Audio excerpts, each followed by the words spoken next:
Greetings, students. My name is Ms. S. Smambondiani. I'll be going through the subject of international tourism and hospitality for higher diploma. My email is on the screen. I'll start by giving you examination tips since we are now nearing towards the end of the year and you're about to prepare for your exams. I would urge you to study enough, read through your notes, read through your modules. Also make use of textbooks. I would want you to use textbooks and don't just rely on the internet. And when you get to the exam, I would urge you to read the questions very well. Each and every question has got some important terms that you need to take note of, the keywords. For example, I'm going to demonstrate.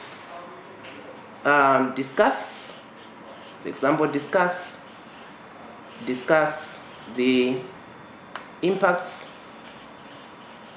of tourism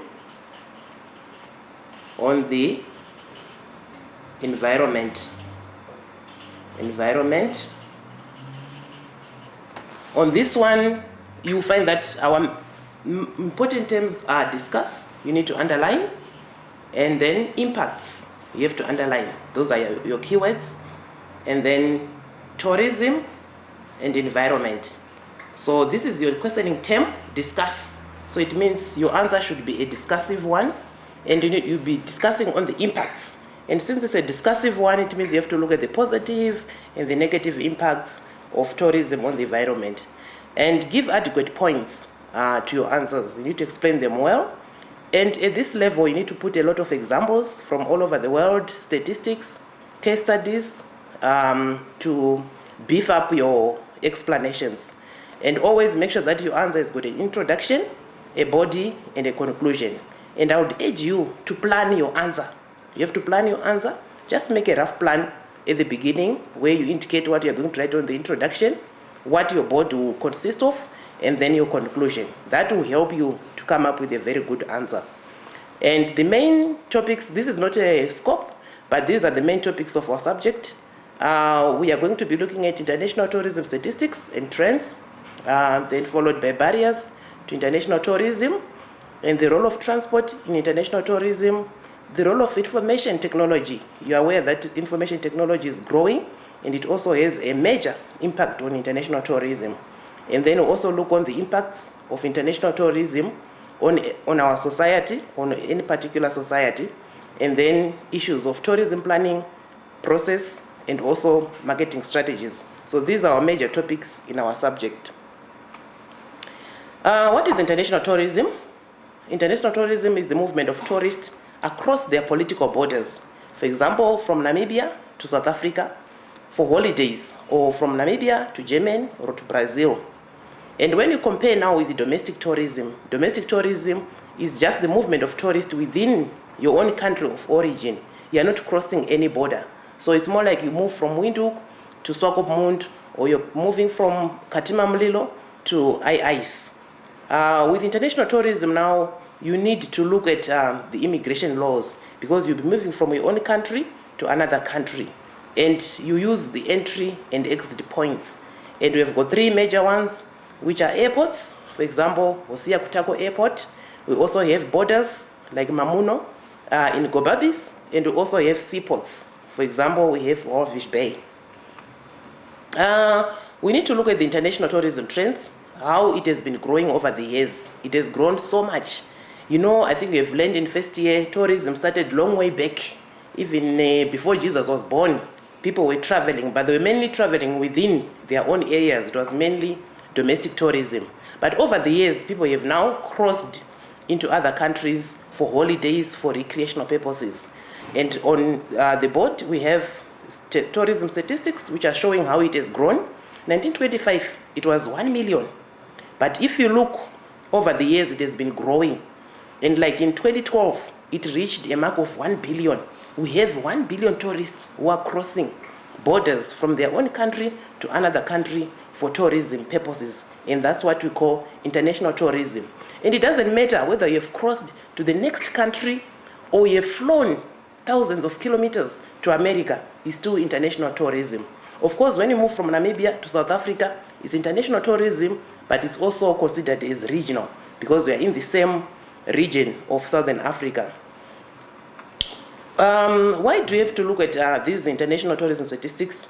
They give us a record of how many are traveling, and they also tell us, they give us an indication of what a country needs to prepare for the tourists. So you need to look at how they are growing, how many are coming. For example, in Namibia, in 2014, we reached the mark of 1 million international tourists coming into the country. So you need to prepare for the infrastructures, the roads, the hotels. You also need to market. You need also to look at any preparation that you might have for them. And the most important question is, what kind of tourism statistics do you have to collect? You need to look at to ask for the names, the sex, the gender, where they're coming from, why they are visiting, their length of stay, the foreign currency which they're going to be spending. You need to ask, if you look on the forms, there's actually how much are you carrying, how much are you intending to spend, and are you going to be staying in hotels, in a lodge, in a campsite, and also their profession, the mode of transport which they are using, the accommodation. There are so many questions that you ask, and this is very, very important, so that we keep a record of who is coming into your country and how much they are bringing, so that when you come to the impacts, you also know how much they are contributing, especially to the economy. So this information has to be collected. For some of you who have traveled, I'm sure you are familiar with this. There's a form which you are given, which you have to fill in. And it's very important to be truthful and give the right information, because it will help that nation and also the world as a whole. When Namibia collects information as a nation, that information is used for Namibia, but it would also be sent to United Nations World Tourism Organization. That is our World Tourism Board, where it will be used to give us statistics. Why do you have such an increase of tourists, especially when you look at this one, at this slide, where 1925 it was 1 million, 2012 is now 1 billion. Why do you have many people traveling? What has caused this rise? We have so many reasons, such as the emancipation of women. Women are now getting educated. They are also traveling. We now have an increase in disposable income. You know, in the past, during the Industrial Revolution, the incomes were so little and people didn't have much money to spend. Improved working conditions.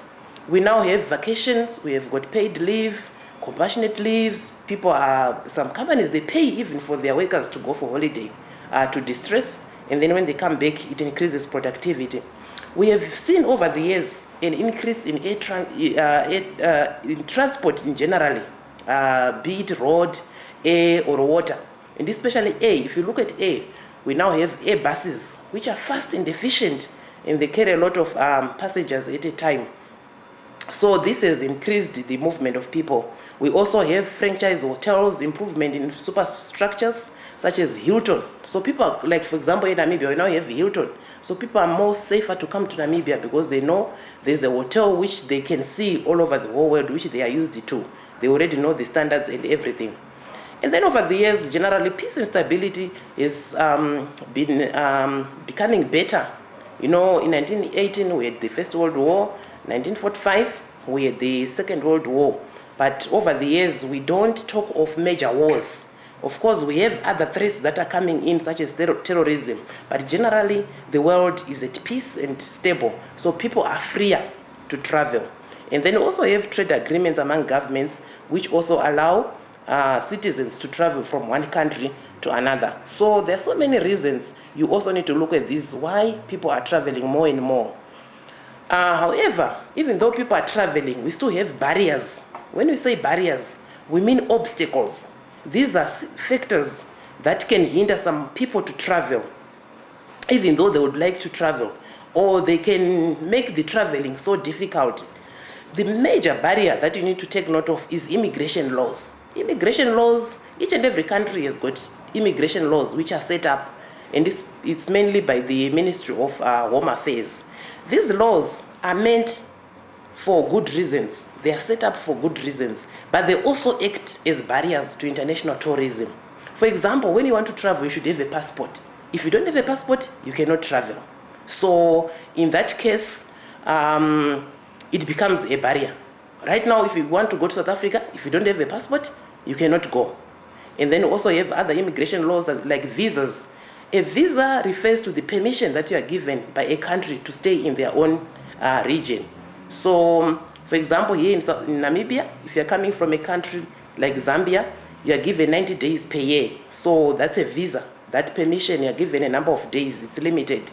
And at times they also ask for health certificates, like the yellow fever. So if you have suffered from yellow fever, you are prohibited from entering into the country. So such kind of immigration laws, they are meant to protect the country, such as Namibia, but at the same time, they will become an obstacle to the movement of tourists.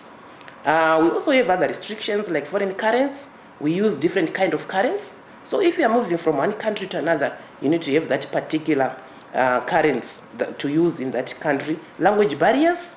Here in Namibia, there's so many local languages. We have got Afrikaans, we have got German.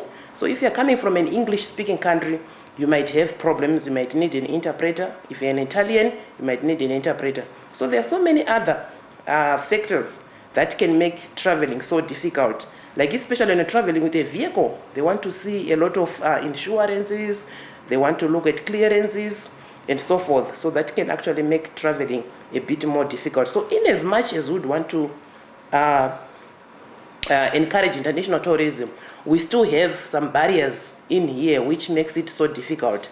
And as I have said, the major one is immigration laws. But take note, these immigration laws, they are meant to protect the nation. They are meant to protect the economy. They are meant to protect the citizens of the country. They are also meant to protect the tourists. But inwardly, they act as a barrier. What you have to do is just to follow and do your applications on time. So there are so many others, the barriers, they continue. Restrictions on non-national airlines. If you look here in Namibia, we've got Air Namibia. And then we have Air Namibia, which flies in and out of Namibia to South Africa, to Zimbabwe, to Yemen. But they cannot allow any other airline willing here and there. They have to restrict to protect their own local airlines. So such kind of restrictions, they can also prohibit the movement of tourists. It is very important to look at the role of transport, international travel and tourism. Why? Because you're moving from your home to another, to a destination. So you need a form of transport to carry you. So it's up to you as a tourist to decide, should you use the land, should you use the air, should you use the water transport, depending on your pocket and also depending on your interest. So air transport is the major transport which is used to connect major cities and international destinations. And we are going to look at these modes of transport and look at the advantages and disadvantages. This is what the tourists will do. They will look at the advantages and disadvantages and choose the most appropriate at that particular time. For example, the air, you all know it's fast, it's efficient, it's comfortable, but you also have to pay. It's expensive. But then, even though it's expensive, you still need to use it for long overhaul distances. For example, if you are coming from America, there's no way you can come by road. You just have to use the air transport. So it connects major tourist destination, air transport. And then we also have land. Land here we are referring to road and rail. There are so many advantages for land and rail. It is flexible. You can stop where you want and view more your tourist attractions. It's relatively cheap. It's easy for the family and groups. You can get into your SUV with your family and then you can travel luxuriously. But it's relatively slow. Like for example, if you look at road transport from Windhoek to Harare, it's 24 hours or more. But if you are flying by air, it's about 2 hours.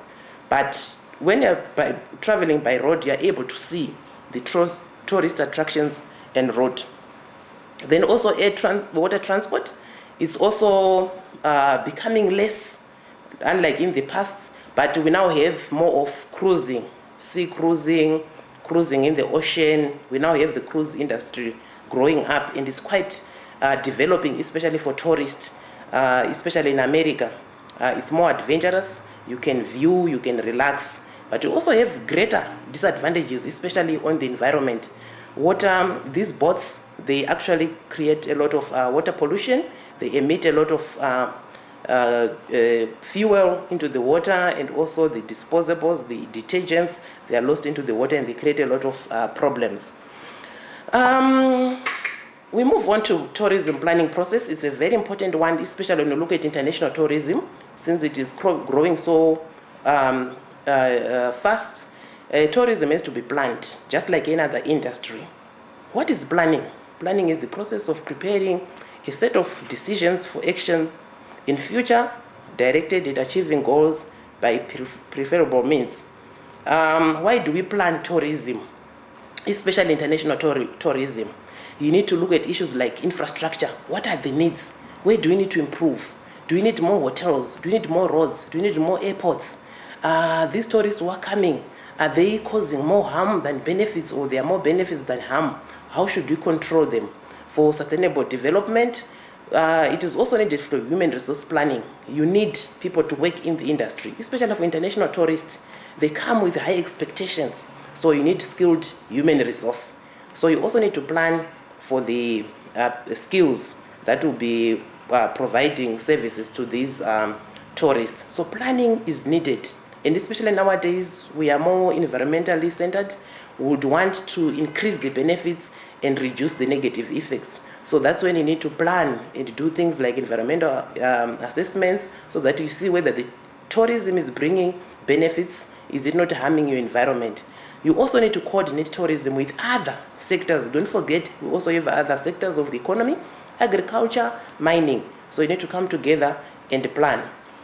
There is a planning process that can be followed, or that is usually followed. There are about 8 steps. In some textbooks, you might see 8 steps, but it's still one and the same thing. First is the start preparation, where you are telling yourself, what exactly do you want to do? Do you want to build a hotel? Do you want to build a road? What is the need? And then you come up with your goals. What are your objectives? You state them, and they should be smart objectives, specific, measurable, achievable, result-oriented, and with a time frame. For example, do you want to build a lodge with 30 rooms by the end of 2018? So your goals should be clear. And then you do surveys. You have to go around, you do surveys, you collect information, so that in the end you find out if that particular project that you are planning is necessary. So you can do these surveys using interviews and questionnaires, where you are looking at the current tourism situation. What are the resources in that area? Is there a really need for a lodge, or there's something else that can be put in? Then the 4th stage, you sit down, you analyze, you put everything together, you synthesize, and then you come up with plans. And it's always to come up with various plans, 1, 2, 3, 4, 5 plans. And then you now decide which plan is the best. Is it about building a lodge?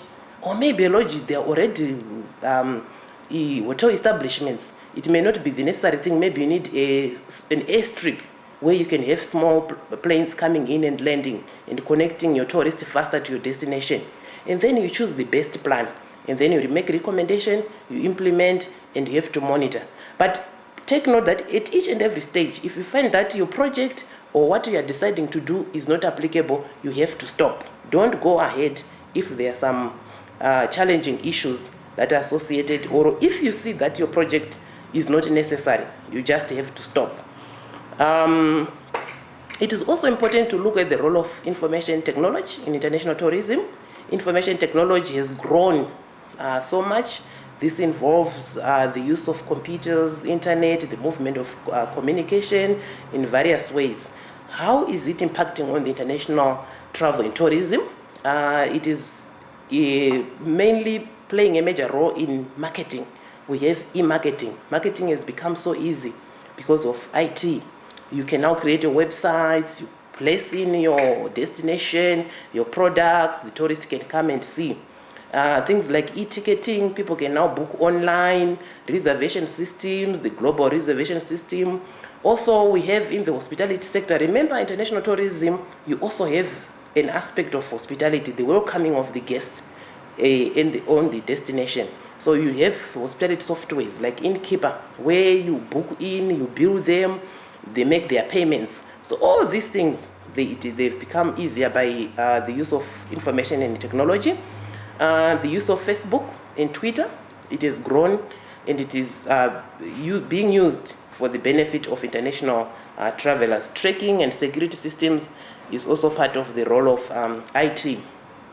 We come on now to, I think we are now understanding what international tourism is. It's more like the tourists from abroad or from other countries coming to other destinations in other countries. So definitely there will be some effects, there will be some impacts.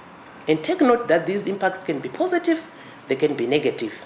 Right, so we have impacts such as employment generation, income generation, which can be direct and indirect. When the tourists come, they don't care definitely their beds or their dining rooms. They will come with their bags, only with the clothes and a few gadgets, cameras. So they would want accommodation, they would want restaurants.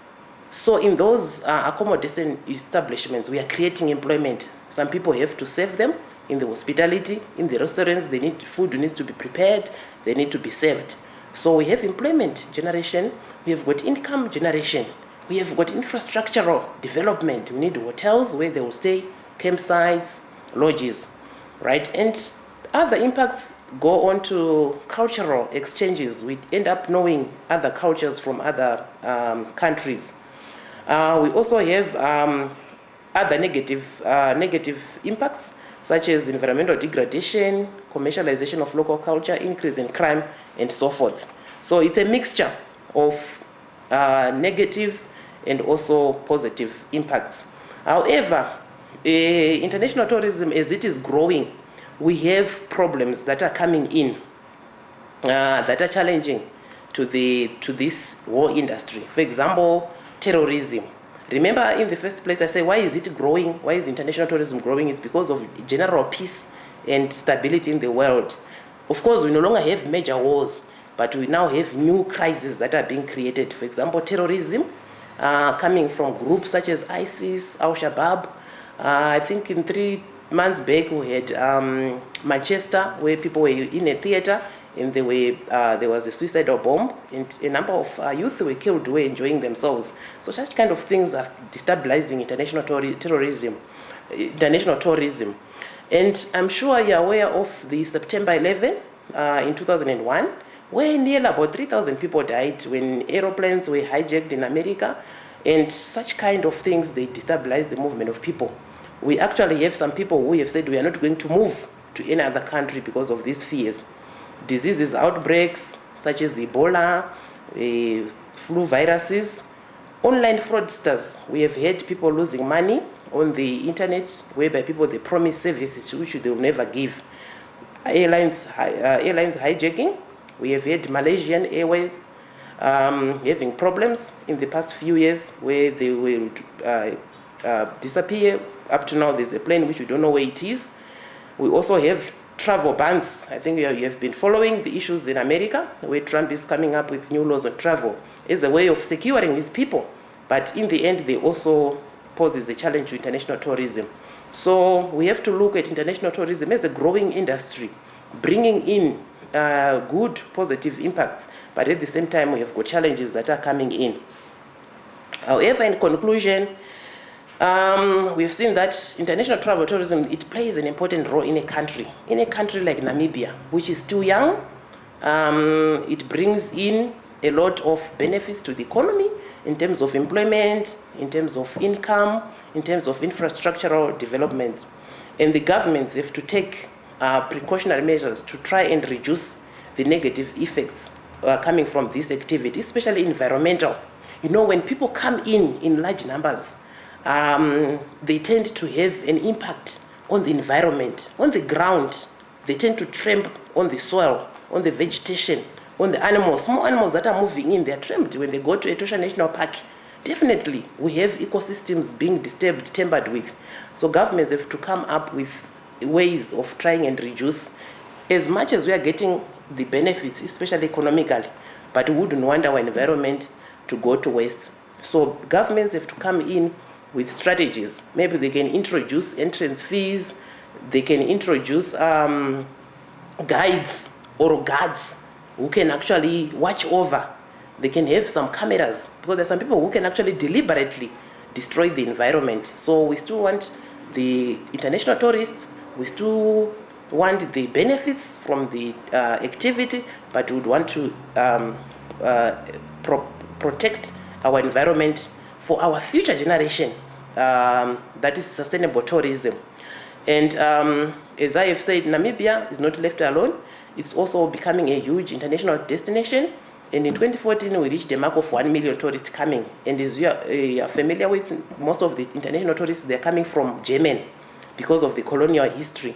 So you have more Germans coming to Namibia. They are comfortable. They can speak the language. Most Namibians here, they speak German. The infrastructure, we have got German architect in this country, the food and everything, so they feel more comfortable. We also have a bit of Italians coming in, and more importantly, South Africans. They also flock into this country. There's a closer connection, and there are so many business deals between Namibia and South Africa. So we have tourists coming mainly from South Africa and also the other sub-Saharan countries. And then there should be aggressive marketing strategies going on to have a market share in each and every country. Each and every country is fighting for a share in the international market to get some international tourists into their country. Especially here in South Africa, you find that Namibia is competing with South Africa, Zimbabwe, Zambia, Botswana to tap into that international tourism market. So aggressive marketing strategies should be put in place, such as road shows, so that you also have a larger market share in this rewarding activity. I think this is all I have for you. As I have said, you can contact me on my email, which is on the first slide. If you have got any questions, you can always email and then we can discuss. But take it easy. This is a very easy subject. You are merely looking at those tourists who are coming from abroad or from the region. It's still international tourists. They're coming in, and as they come in, as a country, you need to prepare, you need to give them accommodation, you need to welcome them in a good way, give them the food that they would want to taste our food as well. You give them good hospitality, and then they stay. As they stay, they pay for the services, they pay for the hotel fees, they pay for the food, they pay for the hotel tour operators, they pay for the transport. And us as an economy, we are benefiting. But let us not forget that it's not only positive impacts, we also have negative impacts coming in. So you need to control. I always tell people that these visas which are given by the immigration law, they are very, very important. Because if you allow people to come in 12 months in a year, the country will be taken over by international tourists and they will tramp on the environment. So you still need to limit the numbers so that you maintain your environment, your society, your economy for the present generation and also the future. So we need to think of now as well as the future generation. I thank you all for listening to this presentation.